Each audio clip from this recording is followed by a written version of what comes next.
Hello everyone, welcome to MTG Degree and welcome to the pre-release guide for Rivals of Ixalan. Today we're going over the commons and uncommons of the set because those will help you decide which colors you have that are strong.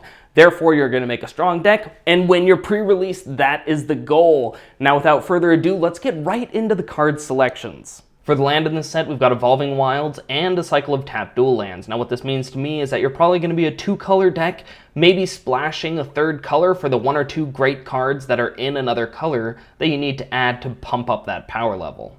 Now let's move on to white, starting with Sky Marcher Aspirant and Martyr of Dusk. Now these are both low converted mana cost creatures that allow you to get that beat down on, and both of them are great value for how much mana you pay for them. You should pretty much play them in every vampire deck. Next up, we've got Exultant Sky Marcher, Everdawn Champion, and Forerunner of the Legion. Exultant Sky Marcher is actually a great value 2/3 flyer for 3. Everdawn Champion is a 2/2, basically indestructible. What I'm going to do with this thing is sit it down in front of some non-trampling dinosaurs and just laugh at them as they try to attack me while killing them in the air. Forerunner of the Legion is going to allow you to get whatever is your best vampire and slap it down on the field as quick as possible. Next up, we've got Imperial Ceratops and Majestic Heliopterus. Now, of course, Imperial Ceratops doesn't look that great, not too insane, but in this format, which looks to be very aggressive to me, having that big blocker that gains you health is going to be awesome.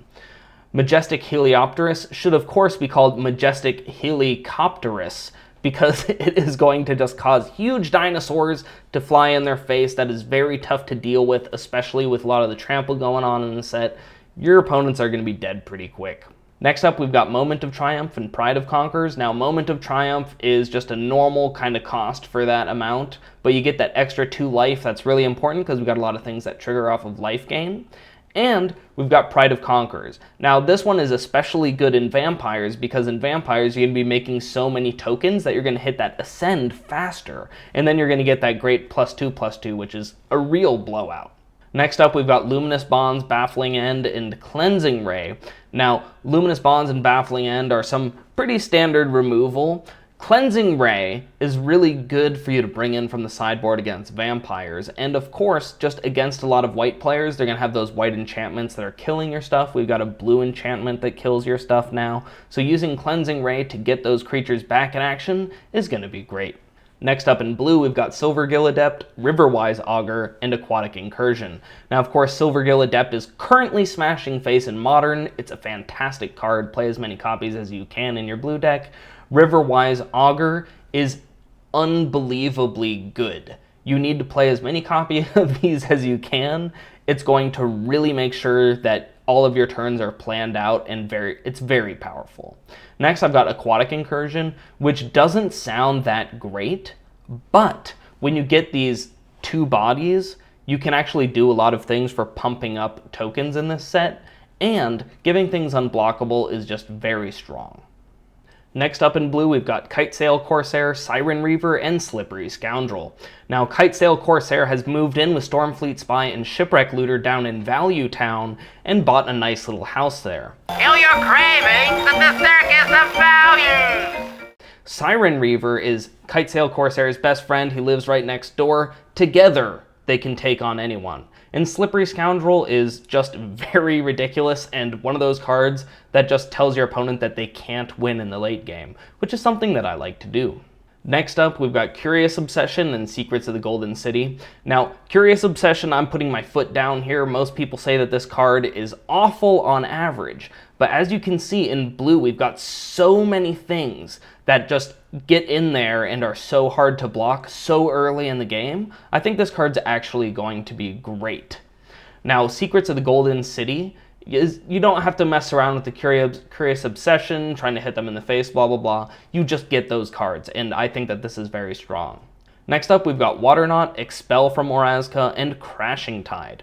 Now, Waterknot is just one of those things, we get that thing out off the table, we don't worry about it, and it's gone. Expel from Orazca, I love. You can do all sorts of tricks with these instants, and it just gets so good with Ascend. Crashing Tide, oh my gosh, return something to their hand, and you draw a card. This is my kind of card. I love this. Next up in black, we've got Forerunner of the Coalition, Grasping Scoundrel, and Dinosaur Hunter. Now you might notice that I'm just saying all the Forerunners are good because they are all good. Grasping Scoundrel is going to get your beat down super early, and I love that.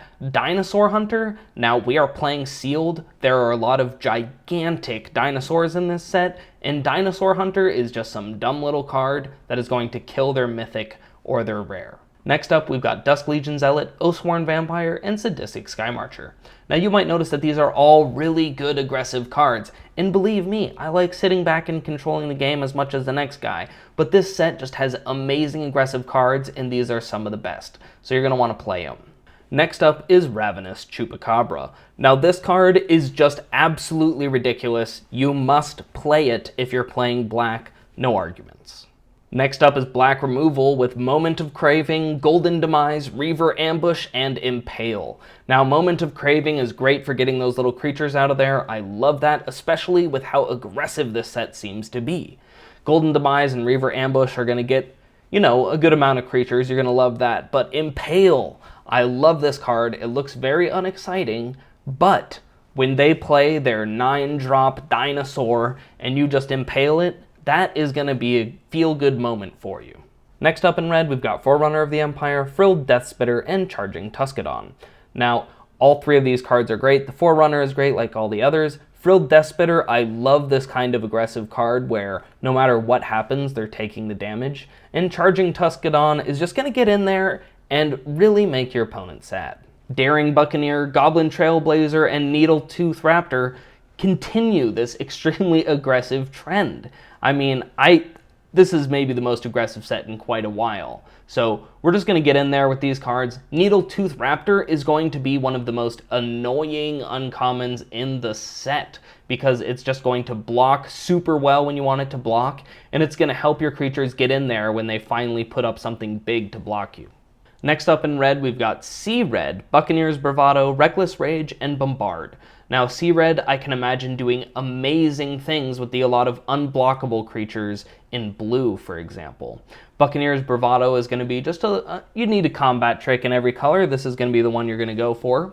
Reckless Rage looks terrible, but what you want to put it in is a dinosaur deck where when you hit your own dinosaurs, you get those enrage triggers. Also, they're going to be big enough to live through that downside. Bombard is just fantastic, and you should just basically run as many copies as you get if you're playing red.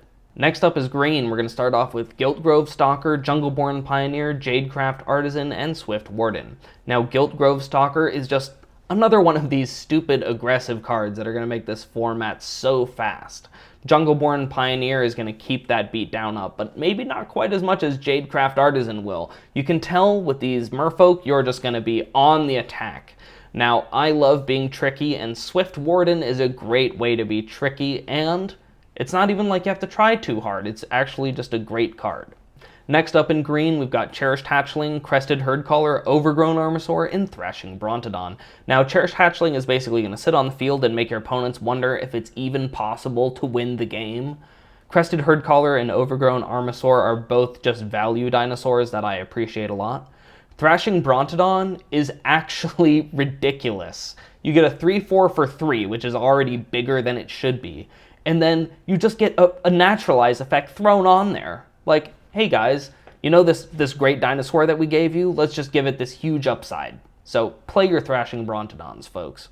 Next up in non-creature spells, we have Strength of the Pack, Aggressive Urge, Hunt the Weak, and Plummet. Now, Strength of the Pack is interesting because it looks like you're supposed to play it with dinosaurs, but that's actually not true. You want to use Strength of the Pack with all of the 1/1 hexproof merfolks and all the other little merfolks that you're playing for low mana costs. Makes Strength of the Pack really good. You actually don't want to play it in dinosaurs. Aggressive Urge is one of those combat tricks where I love, where there's basically no downside to playing it ever. Hunt the Weak is a very strong removal spell, and you should play as many of them as you get. And Plummet is interesting because a lot of people think about this as a card that you'd put in a sideboard, but with so many flyers in this set, and the fact that flyers often finish sealed games, I'm probably going to put a Plummet in just one Plummet in any green deck that I play. Next up, let's go over the multicolored cards in this set. All of them are incredible. So if you can splash any of these very easily, especially if they're in your colors, just play them. They're ridiculous. All the multicolored cards are super pushed, and you don't even need to think about it. Next up, we've got artifacts, and there's only one that I want to point out. It's Orazca Relic. Now, this card has a dinosaur skull, and that's not an accident. This is for dinosaur decks. You're going to come out a little bit slower than everyone else, so getting that extra mana to speed you up into those big drops to try to stabilize is fantastic. And then once you can cast all of those big dinosaurs, then you can sacrifice this relic to gain 3 life, pull yourself back from the brink, and draw a card to really keep that card flow going, which can be hard in green. That's it for the pre-release guide today, guys. If you enjoyed the video, give that like button. If you want more, and I know you do, you gotta hit that subscribe button. And as always, I'll see you on our next video.